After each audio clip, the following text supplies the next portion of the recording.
From Newsweek, remove Eileen Cannon petitions past 300,000 signatures.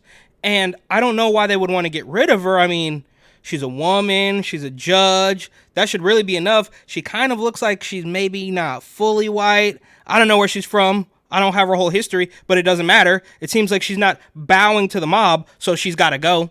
But my name is Eric. This channel is called Report and Opine. Please like, comment, share, subscribe, all that fun stuff. I'm absolutely begging you. I'm begging you, please. Come on, please.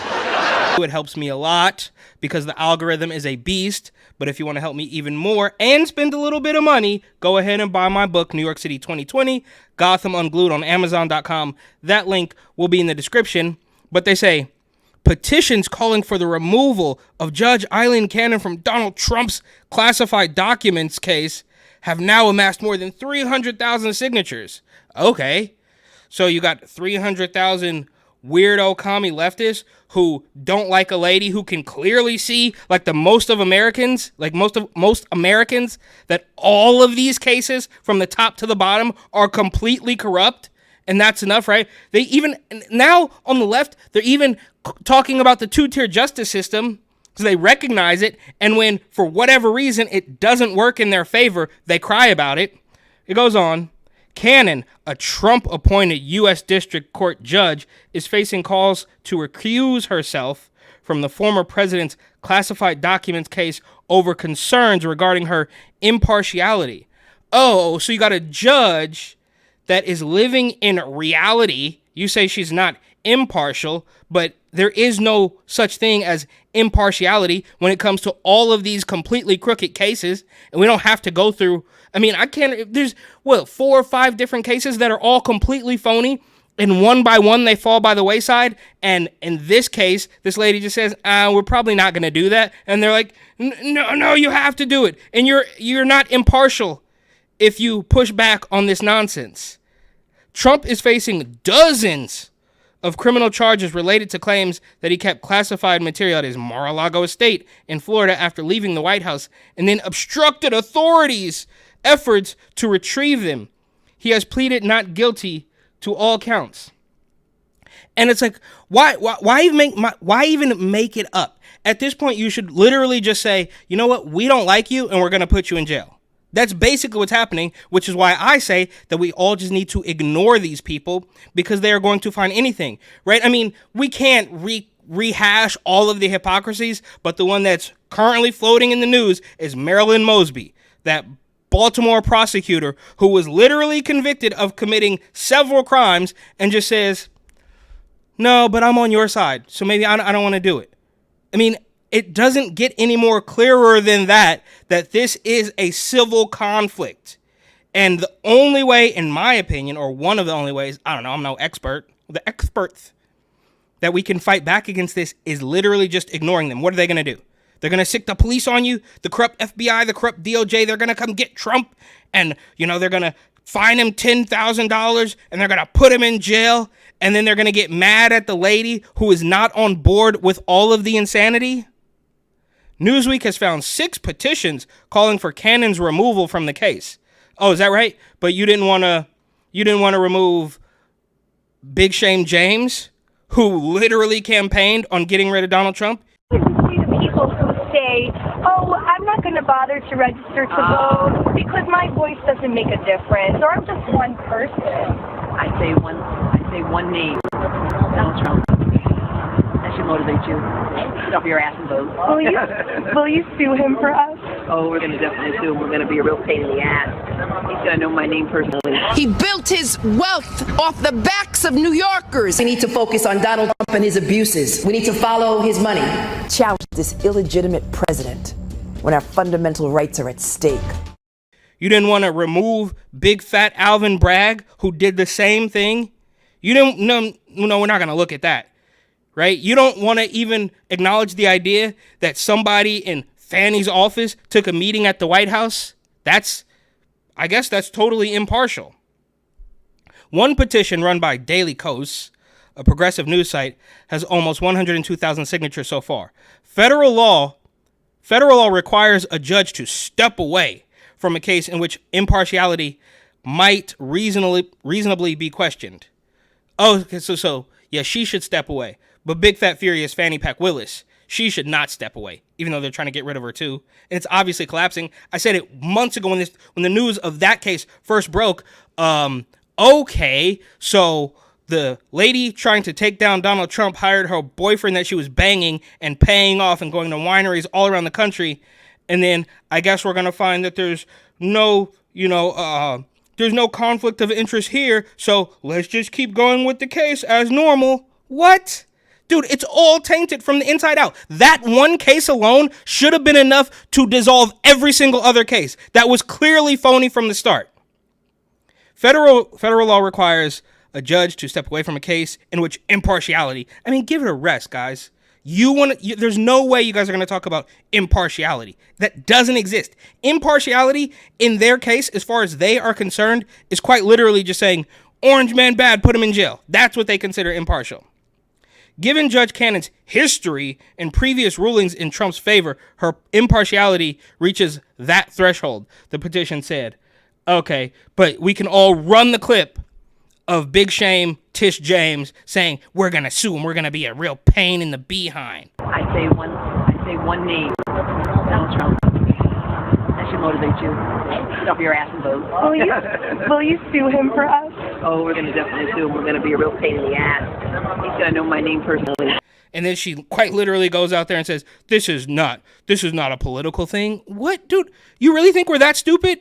Right? Like Governor Kathy Hochul said it herself that the black kids don't know they don't even know what the word computer means. Young black kids growing up in the Bronx who don't even know what the word computer is. They don't know. They don't know these things.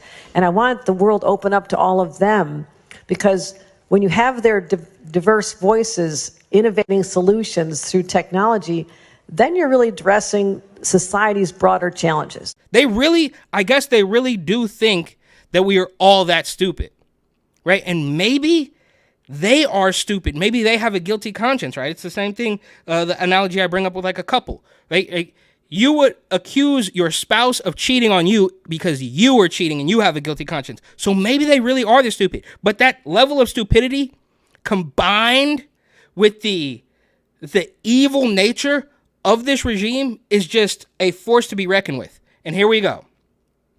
This is not a matter of politics. It's a matter of justice. And they just say anything. Doesn't matter. The words do not matter. Man is woman. Left is right. Night is day. Good is bad. It's not a matter of politics. It is obviously a matter of politics when you're talking about eliminating a judge from a case against the president. And you just want to say, it's not political. We must all stand for a fair and impartial judicial system, regardless of political affiliation. Who do you think is reading this, right? I mean, even the people on your team know it's political. You can't fool you could maybe fool them and say that it's not political, but they're going to see through it. They know it's still political and they're fine with it. They just don't like Donald Trump. And you certainly can't fool anybody who is right of Hillary Clinton and saying this is not political when it quite clearly is. It is one of the most political things we've seen in the last 2 decades. We must demand that those in positions of power are held accountable for their actions. This case is a litmus test for our democracy, and we cannot afford to fail. It continued. Yeah, because nobody's above the law. No one, not even the president, is above the law. Got that? No one is above the law. Explain the very same people who spent all day making excuses for illegitimate government spying on American citizens. But never mind. Literally, no one is above the law. Watch. No one is above the law, not even the President of the United States. Nobody is above the law. No one is above the law. No one is above the law. No one is above the law, not even the President of the United States. No one's above the law. No one is above the law. That no person is above the law. Nobody should be above the law. Nobody should be above the law, including the President of the United States. Newsweek has contacted a spokesperson for the U.S. District Court for the Southern District of Florida for comment via email. Another petition with 99,183 signatures. I mean, can anybody verify that?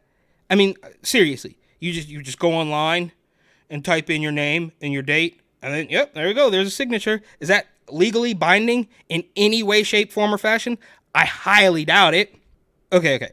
Another petition with 99,183 signatures calls on Chief Judge Altonga of the U.S. District Court for the Southern District of Florida to remove Cannon, saying Altonga has authority under federal law and internal court procedure to reassign a new judge to this case, one who will prioritize our line of thinking.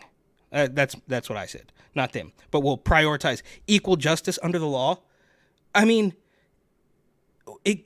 who is this for? It's not even remotely realistic. You are throwing everything, I mean, the whole entire kitchen sink at Donald Trump and then saying we need to remove a judge who can see that this is a political hit job. A petition by Action Network with 40,817 signatures drew attention to Cannon's record on the case so far. Last year, she ordered a special master to review the classified documents that federal officers had found at Mar-a-Lago. Then, she blocked authorities from using the documents in their investigation while the review was underway, it said. I mean, I guess you kind of have to appreciate this level of derangement. It continued. The federal law requires a judge to step away from a case in which impartiality might reasonably be questioned. Given Judge Cannon's history and previous rulings in Trump's favor, her impartiality reaches... Okay, they already said that. So now you are writing an article about a fake, phony case in Florida, and you're repeating your talking points in the same article. I mean, it just gets no more bizarre. Well, I hope it gets no more bizarre than this. I mean, you're already cutting the junk off kids. I thought that was the peak, but... I am speechless. I am without speech. 3 other petitions hosted by Care2 also support Cannon's removal. Together, they have amassed about 60,000 signatures. On May 7th, Cannon scrapped the scheduled May 20th trial date without setting a new one. Yes, because she could see it was all fake. Right? I mean, every single thing is just them creating a false reality and forcing you to live in it. Right? Most notably, the Transformers. And now here with this case, well, no, you got to do this. No, we don't. It doesn't make any sense. And you guys are completely diluted. And for the millionth time, you should just go back to the Democrat dungeon and draw up a plan that some people might like a little bit more than cutting the junk off their kids, right? Go back there and work on something that people want so you can maybe get elected by helping solve problems instead of selling the solutions to the problems that you have caused without setting a new one. Citing the need to consider various legal rules and deadlines surrounding the use of classified evidence in public criminal trials, the move casts doubt on whether Trump will face trial before the presidential election in November. And there you go. They don't even, I guess, at Newsweek, they don't even realize they are saying the quiet part out loud. He might not even face trial before the presidential election in November, right? Well, first of all, if this were really about, doing the right thing and taking down somebody for their crimes, it wouldn't really matter when it happened. But they are dead set on letting you know that they might not get this done before the election. And even if they did, it's not going to change anything. You're too far gone, right? So it is clear. It's clear to anybody with an IQ above room temperature or bigger than their shoe size or whatever people say these days. But it is quite clear that this will only come down to whether voting is real or not.